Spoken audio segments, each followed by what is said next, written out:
Hello mga ka-workshop, meron na naman po tayong isang video i-share sa inyo na makakapulutan nyo ng aral lalo na kung ang motor mo ay yung mga GY6 motor. So, ang video to ay para sa'yo. Pero syempre bago yan, huwag mo munang kakalimutan na mag-subscribe sa aking YouTube channel, Jello Workshop. At i-follow mo rin ako sa aking FB page para mas marami pang video ang iyong mapapanood na pwede mong kapulutan ng aral, Jello Moto. So, follow nyo ako dyan mga ka-workshop, konting support lang po.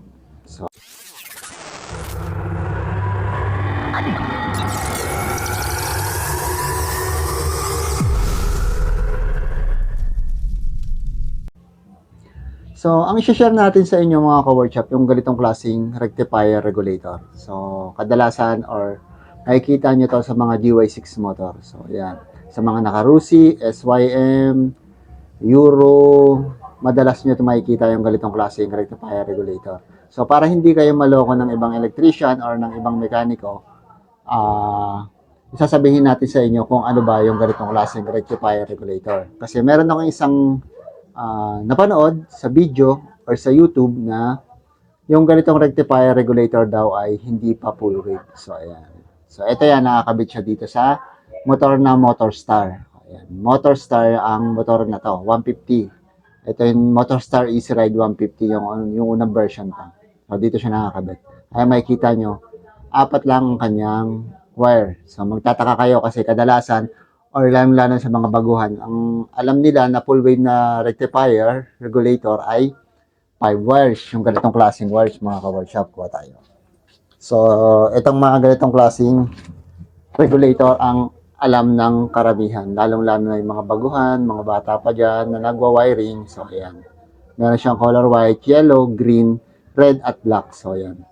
So, ganito lang ang alam nilang full wave rectifier regulator. O yon 5-pin rectifier regulator. So, eto, sabi nila half wave lang. So, yun ang ipapakita natin sa inyo na yung ganitong rectifier regulator na nakakabit sa inyo GY6 na motor ay full wave. Kasi baka sabihin ng ibang nagpa-full wave, ay full wave natin yung motor mo, lalo na kung GY6. Full wave natin kasi hindi pa full wave yan. Tingnan mo, 4-pin pa lang ang nakakabit sa'yo. Pero nagkakamali sila. No? So, may isahan ka doon. So, kunyari may i-convert, may aayusin sa stator mo, so wala naman. So, ipakikita natin sa inyo na paano malalaman na full wave na to. So, ito siya, nakakabit siya dito sa Motorstar Easy Ride. So, ulitin natin. So, ayan, 4-pin siya. Meron siyang kulay na kulay red, kulay yellow, color green, tsaka yung nasa kabila color pink. So, ang nawawala dyan yung kulay black. So, ano ba ang trabaho ng black sa 5-pin rectifier regulator? Siya yung wire na nagre-regulate o siya yung wire na naglilimit kapag full na ang iyong battery. So, ang trabaho niya, limiter siya as a limiter na, na nakalagay dito sa iyong rectifier regulator. So, siya walang ganon. So, naka-built-in na siya. Dito na siya nakakabit mismo sa loob. So, para malaman nyo na full wave na siya, pakita natin sa inyo. So, gagamit ako ng multitester. Ilalagay ko siya sa diode sign. So, ayan. So, ayan. Makikita nyo na yung screen ng ating multitester. So, nakalagay siya sa diode. So, susukatin natin ngayon yung kanyang red, yellow, pink, at green. So, unahin natin sa yellow papunta sa color red. So, yung color red ng inyong tester, lalagay nyo dito sa color yellow. Tapos, yung color black dito naman sa color red. So, yung red, papunta yan sa battery. Itong yellow naman, galing to sa stator coil. So, kung makikita nyo, may reading siya, negative 1635. So, ibig sabihin may connection between yellow and red. So, sunod naman natin yung color pink and red. So, yung color pink, galing din siya sa inyong rectifier regulator.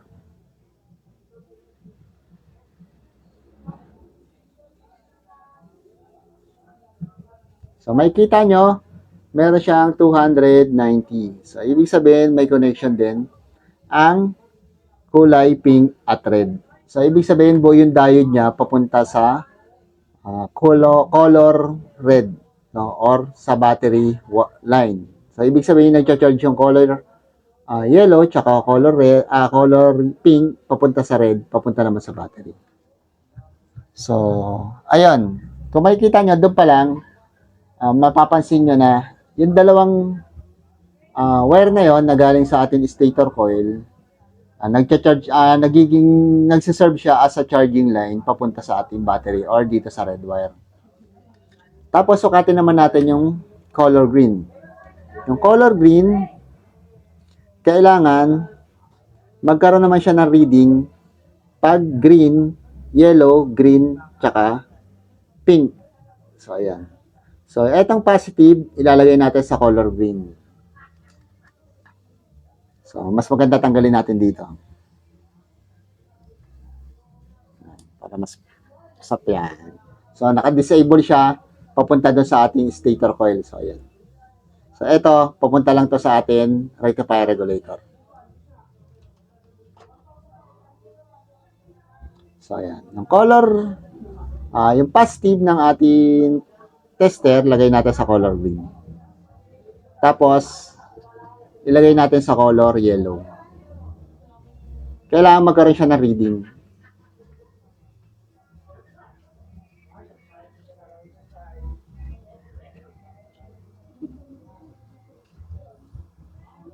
So, ayan. Sadali lang mga ka-workshop. Ayusin lang natin.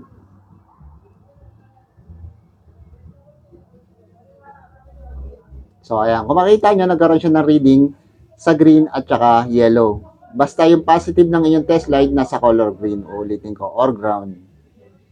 Tapos yung color red, lagay pa rin natin sa color green. Sorry Itong red naman, lagay natin sa color green. Yung pink naman susukatin natin. Tanggalin natin dito sa green. Yung kanina sinuka natin yung green at saka yellow. Ngayon naman, yung green tsaka pink. So, ganun rin. Ganun din mga ka-workshop.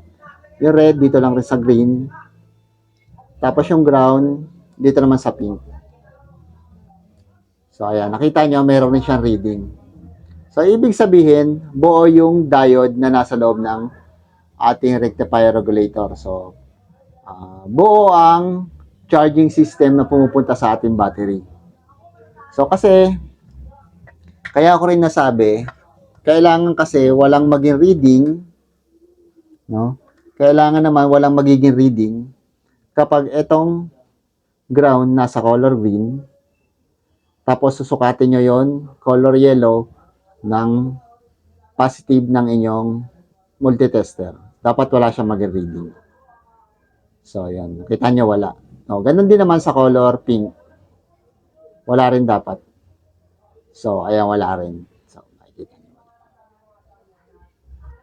So, bakit siya wala? Bakit naman siya meron kapag pinagbaligtad natin? Nilagay natin sa positive to, dito sa ground, or sa negative. Tapos, yung negative naman, nilagay natin dito sa yellow, tsaka sa pink. Bakit meron siya reading? Pero pag yung negative, nilagay naman natin dito sa kanyang negative or color green. Tapos, itong positive, nilagay naman natin sa color yellow, tsaka color pink, bakit wala naman siyang reading? Ganito kasi yun. Pakita natin sa diagram kung ano ba yun nasa loob ng full wave na rectifier regulator.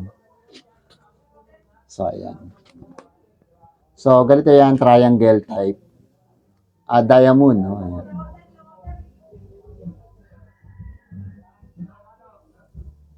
Tapos, burahin natin to. Burahin natin. Tapos, may diode dyan sa loob. So, itong diode na to.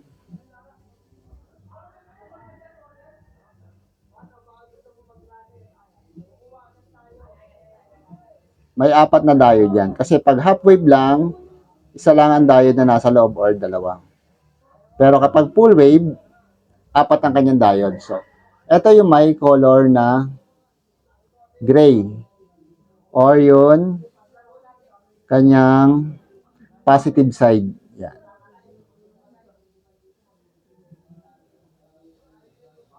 So, ganyan yan. Tapos, meron yan ditong nakahinang na wire.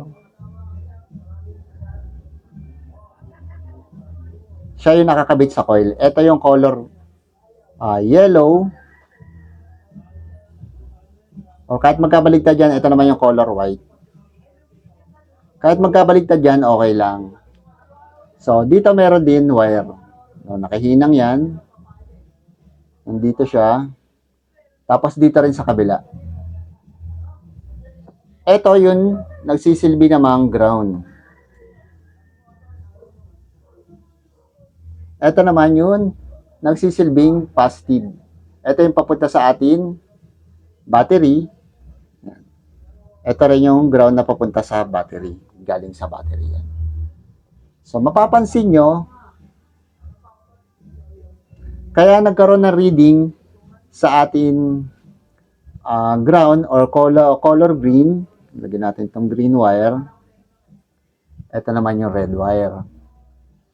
Papunta sa battery mga ka-workshop. Ito papunta rin sa battery pero ground siya.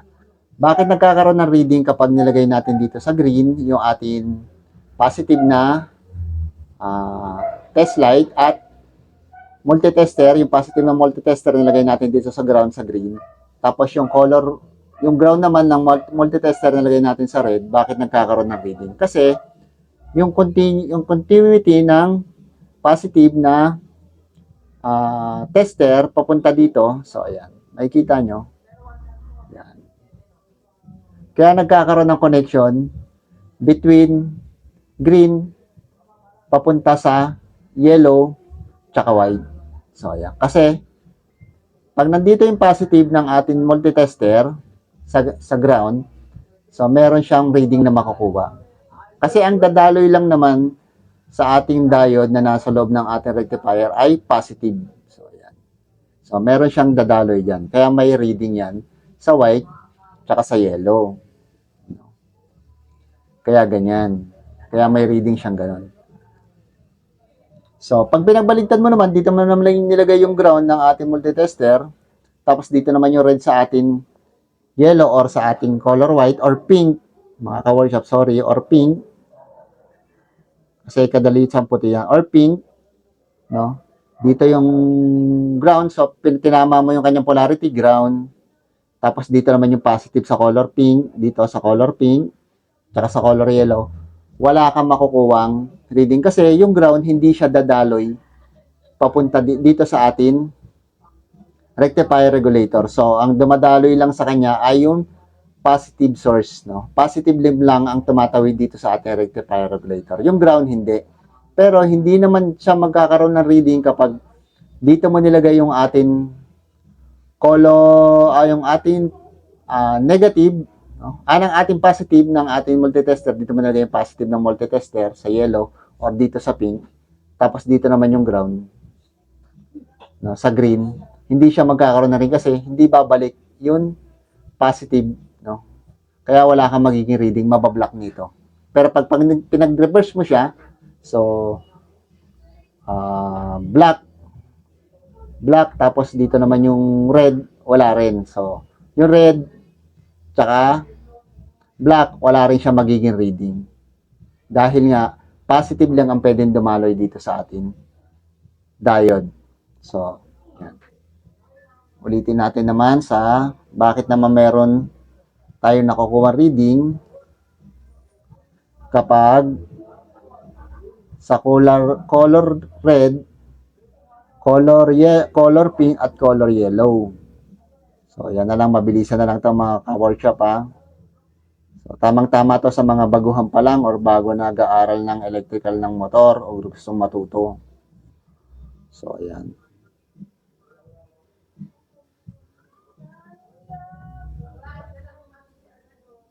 So, bakit naman nagkakaroon ng reading dito sa color pink tsaka color red? Color red. Bakit naman nagkakaroon siya ng reading kapag nandito yung positive ng ating multitester at nandito yung ground? Kasi nga, katulad na nandito sa ground, ganun din siya dito sa positive. So, ayan. So, nandito yung positive ng multitester, nandito yung negative ng multitester. So, magkakaroon siya ng reading. Ayan. No, kakabilaan yan, same lang siya ng position. So, kaya, masasabi kong full wave na yung atin rectifier regulator na 4-pin na nakalagay sa mga GY6 na motor. So, kinorek ko lang yung napanood ko kasi ang ginawa niya, So, sa dati ko kasing video, baka napanood niya yan, tapos nire-content niya na lang. Sa napanood ko sa kanya, sinuplayan niya to ng positive. Sinuplayan niya ng positive, tapos sinuplayan niya ng positive, tapos ito, walang supply. Tapos, nilagay niya rito yung kanyang test light. Tapos yung kabila ng clip ng kanyang test light, nilagay niya naman sa negative. So, umilaw siya. So, syempre, ilaw yon tulad ng pinakita ko sa diagram kasi nga, dadalo yun negative sa ating diode. Pero pag pinagbaligtad mo, hindi. So, ngayon, kaya hindi niya naman napailaw yung sa kabila, hindi niya napailaw kasi meron dong portion na hindi umilaw eh. Hindi umilaw yung color green, yung color red dito sa color yellow. So, ang ginawa niya, ito lang color pink, tsaka to, umilaw. Pero itong color yellow, hindi umilaw dito. So, kasi, yung ganitong klaseng rectifier regulator, kailangan pa supplyan ng ground bago gumana yung yellow, tsaka papunta sa red. So, ayan. Kailangan niya pang supplyan tong ground para lang gumana tong yellow papunta sa red. So, dahil yun sa pagkakaayos or pagkakagawa ng rectifier regulator na to. So, yung mga ka-workshop. Kaya kung sakaling masiraan kayo ng rectifier regulator at ganito ang regulator nyo, pwede nyo gamitin yun atin full wave na ganito yung black. So, ito yung 5 pin. Pwede nyo siyang gamitin. It's either sa dalawa pwede. So, ang gagawin nyo lang yung color black, lalagay nyo sa accessory wire ng ating motor or ng harness ng inyong motor. So, ayan. Isa pa, kasi yung yellow, itong yellow, itong yellow na to, pag hindi siya full wave, pag hindi full wave yung rectifier regulator nyo, sa yellow, dyan nakakabit yung inyong headlight. Tatandaan nyo yan, kasi lighting coil tong yellow sa mga hindi naka-full wave na motor. Lighting coil yan. Pero dito, sa motor na GY6 na to, sa Motorstar na to, or Rusi, yung kanya kasing source ng headlight ay naka-battery operated na. So, automatic, nasa accessory line na nakakabit or color black yung kanyang source ng kanyang headlight. So, kaya hindi na siya dito sa yellow. Isa pa yon sa isa pang paraan para malaman mo na full wave na rin tong ganitong klaseng rectifier regulator mga kapatid. So, yon sana naintindihan nyo mabuti yung ating explanation about sa 4-pin na full wave rectifier regulator. So, hindi po to half wave full wave po ito. So, yan.